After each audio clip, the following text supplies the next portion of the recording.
Not every great song from those decades made it onto the greatest hits compilations. Some of the best ones just quietly disappeared.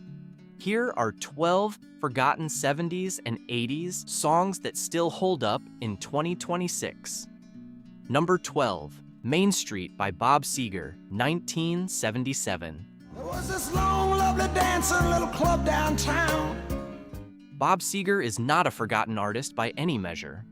Night Moves, Old-Time Rock and Roll, and Against the Wind are among the most played songs in classic rock radio history. But Main Street, released in 1977 from the album Night Moves, occupies a different position in his catalog. It is one of his most quietly accomplished songs and one of the least remembered by anyone who did not follow his work closely. The song is a piece of pure memory. Seger looking back at a specific street in Ann Arbor, Michigan, where he grew up, and at a specific pool hall where he used to watch a dancer through the window when he was too young and too broke to go inside. The detail is precise. The neon signs, the cold air, the particular quality of watching something you cannot have.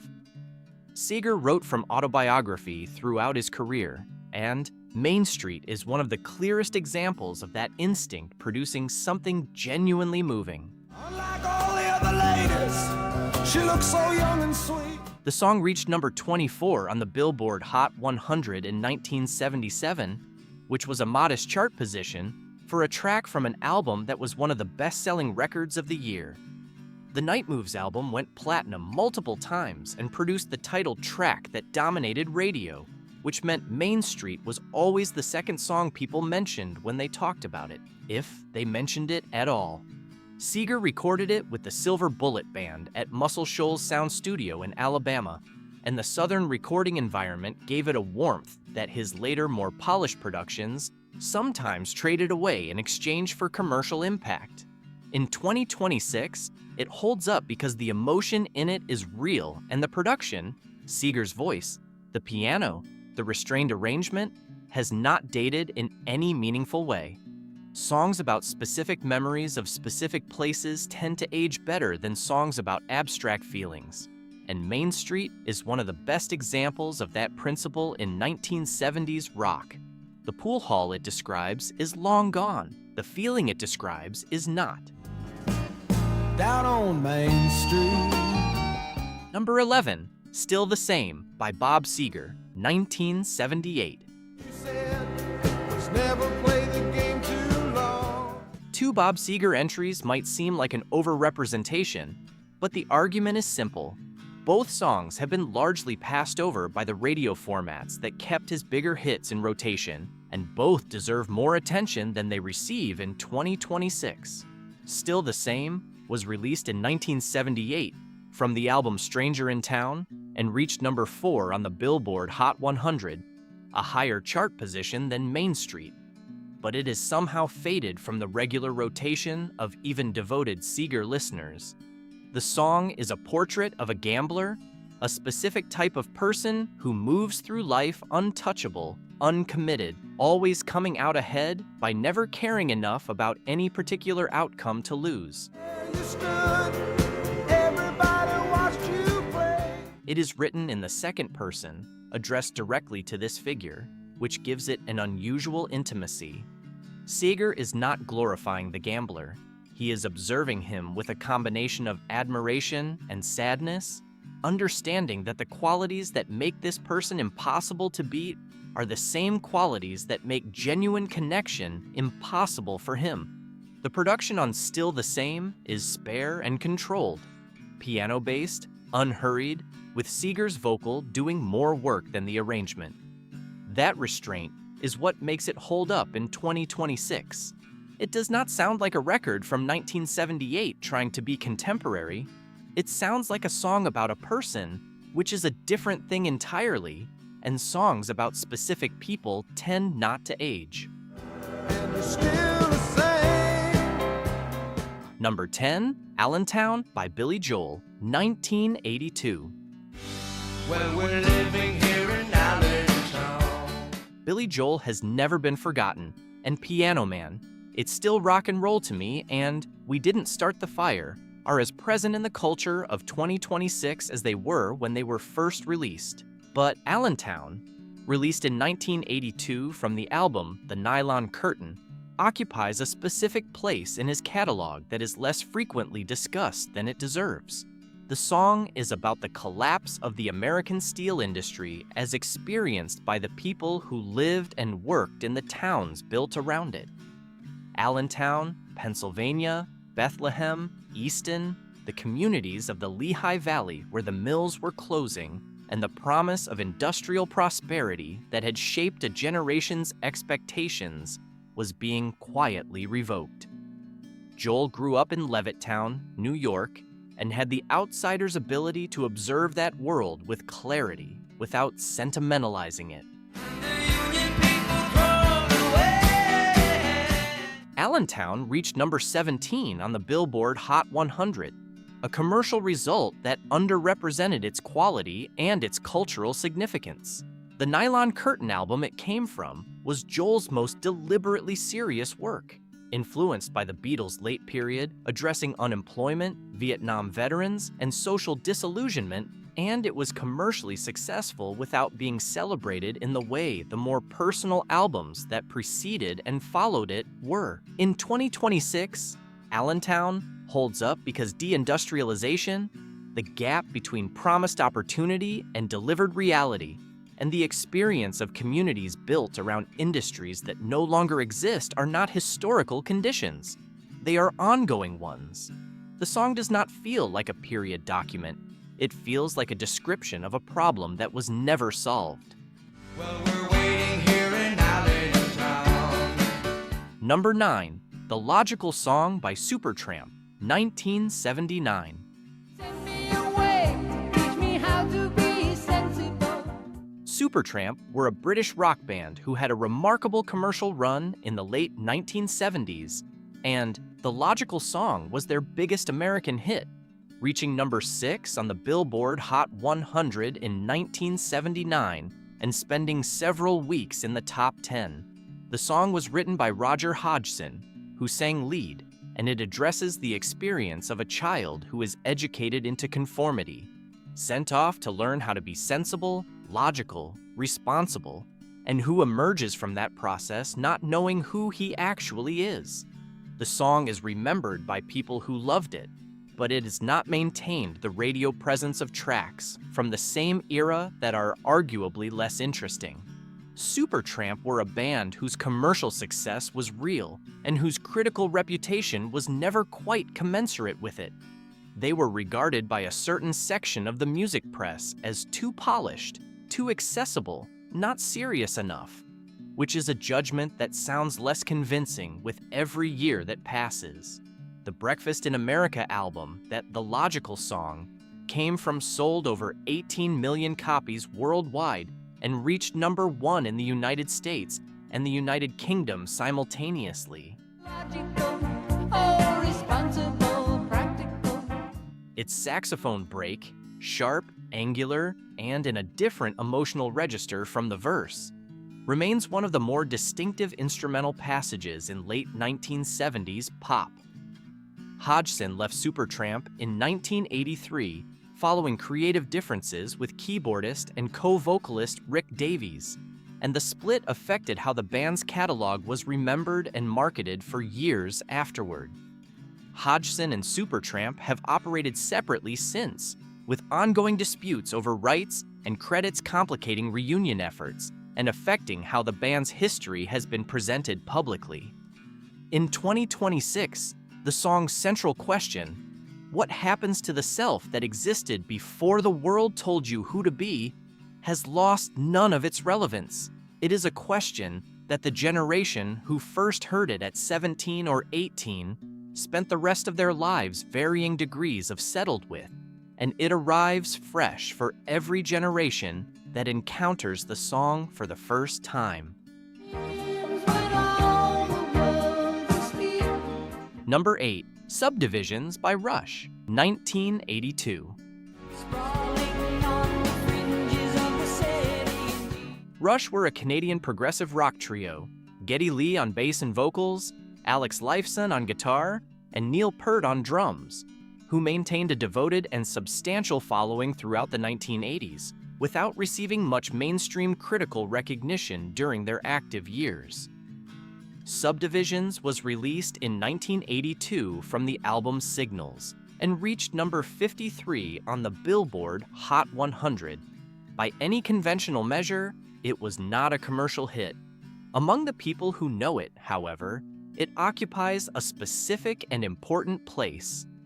The song is about suburban alienation, about growing up in the uniform residential developments of modern North America, feeling out of place in a world designed for conformity, and facing the choice of either leaving for the city or staying and slowly becoming indistinguishable from the environment that never quite fit.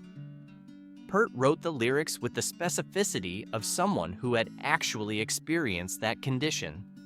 The production on Subdivisions is synthesizer-heavy in a way that places it firmly in the early 1980s, but Lee's voice and Peart's drumming give it a weight that lifts it above the period. The music video, showing a teenager wandering through malls and suburban streets while his peers seemed to belong effortlessly, was one of the more honest pieces of visual storytelling that early MTV produced. In 2026, the song's subject is not dated. The suburbs are larger now. The pressure to conform within them is, if anything, more systematically enforced through social media and the homogenization of consumer culture than it was through the architecture and behavioral expectations that Peart was describing in 1982. Neil Peart died in January 2020 from glioblastoma, a brain tumor, 3 years after his diagnosis. His death effectively ended any possibility of a Rush reunion, and it prompted an outpouring of recognition from musicians and listeners who had spent years making the case that his technical and compositional abilities were undervalued by critical establishments that had never taken progressive rock entirely seriously. Subdivisions is not the first song most people mention when they discuss Rush. It might be the most honest thing they ever recorded.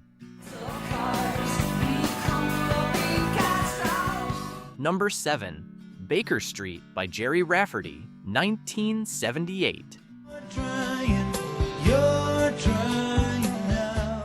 Gerry Rafferty was a Scottish singer-songwriter who had been part of the folk duo Stealers Wheel, whose 1973 song, Stuck in the Middle with You, was their primary commercial moment before establishing a solo career.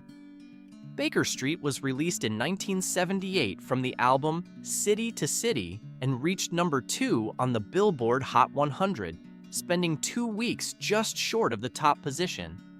The song opens with one of the most recognizable saxophone lines in the history of popular music, a riff played by session musician Raphael Ravenscroft on alto saxophone that became immediately iconic and has remained so for nearly 5 decades.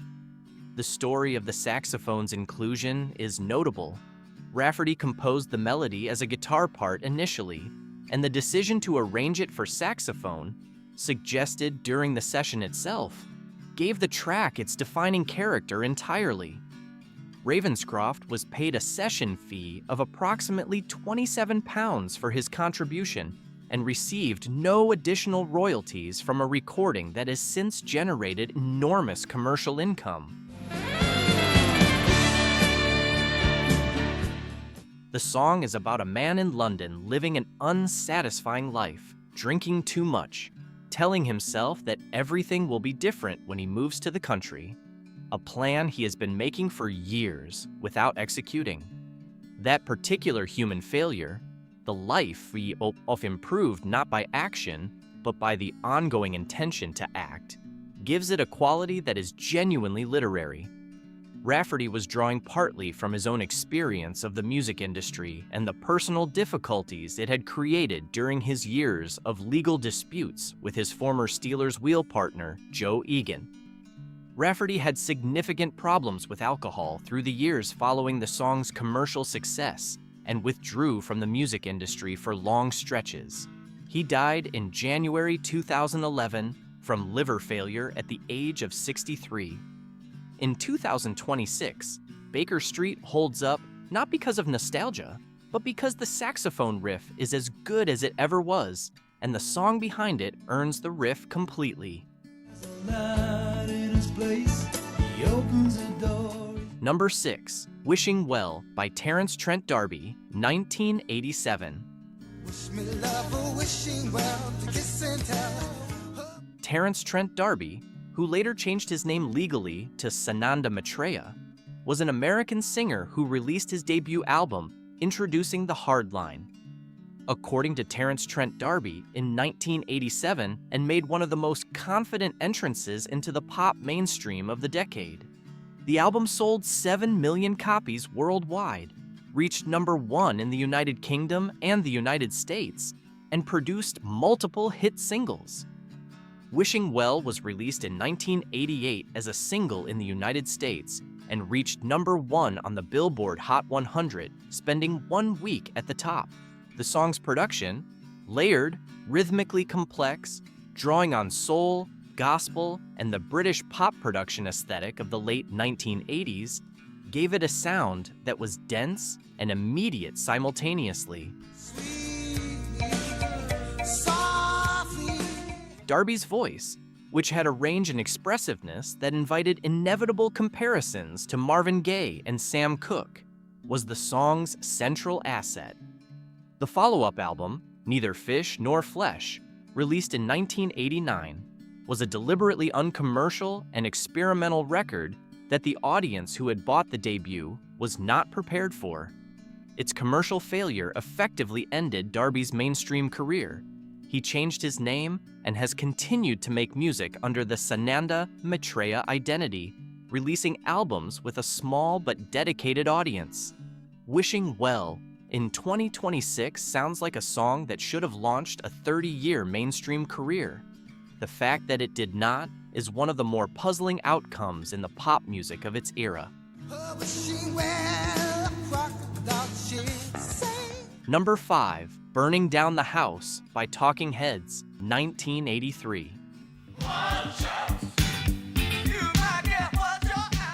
Talking Heads were a New York art rock band built around David Byrne's eccentric songwriting and Chris Frantz and Tina Weymouth's rhythm section, with Gerry Harrison completing the lineup. They had been one of the most critically respected bands in American rock through the late 1970s and early 1980s, and Burning Down the House was their most commercially successful single, reaching number 9 on the Billboard Hot 100 in 1983. The song emerged from a collaboration with funk musician and producer Bernie Worrell and was shaped significantly by the band's ongoing relationship with producer Brian Eno, who had worked on their previous 3 albums. The result was something that fit in a specific way with no particular radio format. Not quite dance music, not quite rock, not quite the new wave that was the decade's dominant commercial force, and that worked anyway, because the rhythm was irresistible and Byrne's vocal delivery was unlike anything else on the radio. Talking Heads dissolved in 1991, following creative tensions between Byrne and the other members that became publicly documented and have never fully resolved. The band was inducted into the Rock and Roll Hall of Fame in 2002 in an atmosphere of unresolved conflict. In 2026, Burning Down the House holds up because the rhythm section at its core is simply excellent, and excellent rhythm does not age.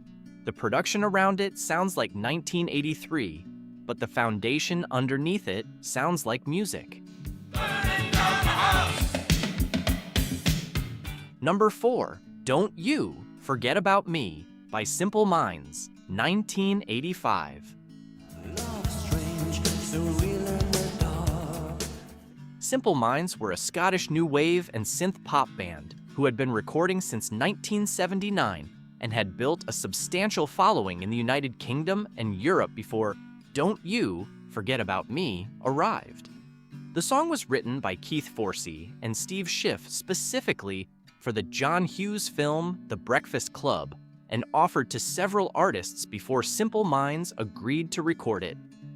Lead singer Jim Kerr has said that the band were not particularly enthusiastic about the material initially and recorded it primarily as a professional obligation.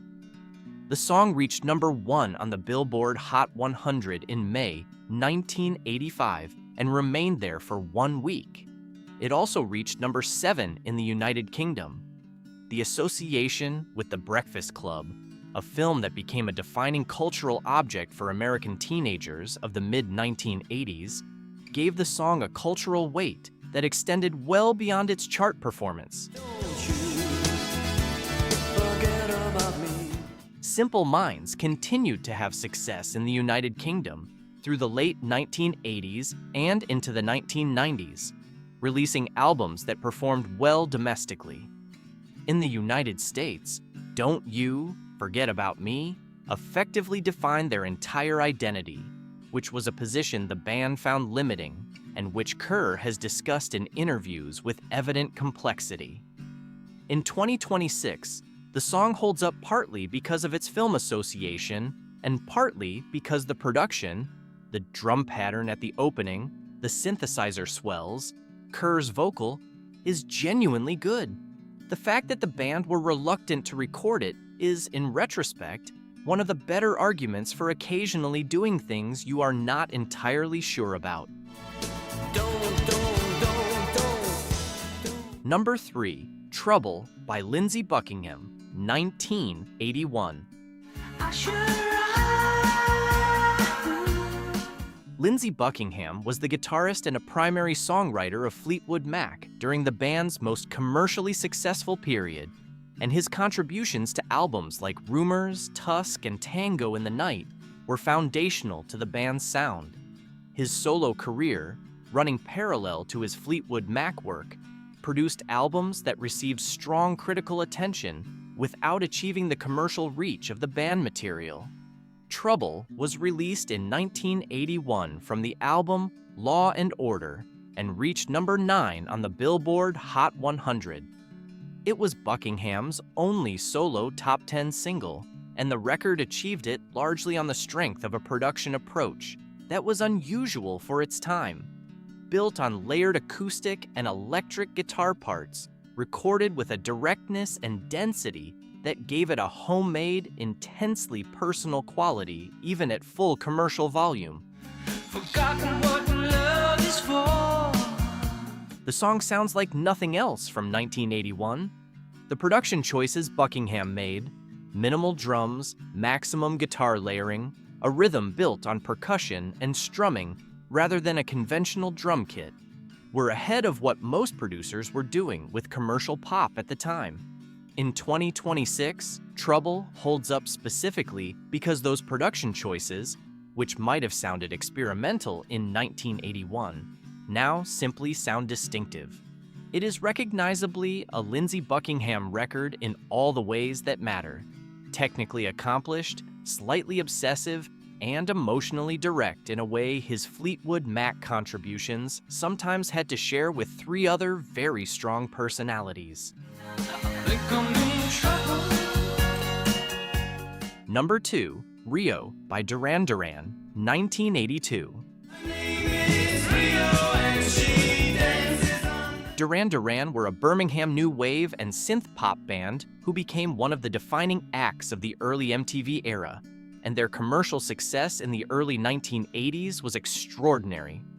The Rio album was released in 1982 and produced multiple successful singles in the United Kingdom, though the American breakthrough came with the follow-up, Seven and the Ragged Tiger, in 1983 and 1984. Rio was released as a single in the United Kingdom in 1982, where it reached #9. In the United States, it found its audience more gradually, receiving MTV rotation and becoming one of the most recognizable tracks in the band's catalog without ever reaching the chart heights domestically that their later singles achieved.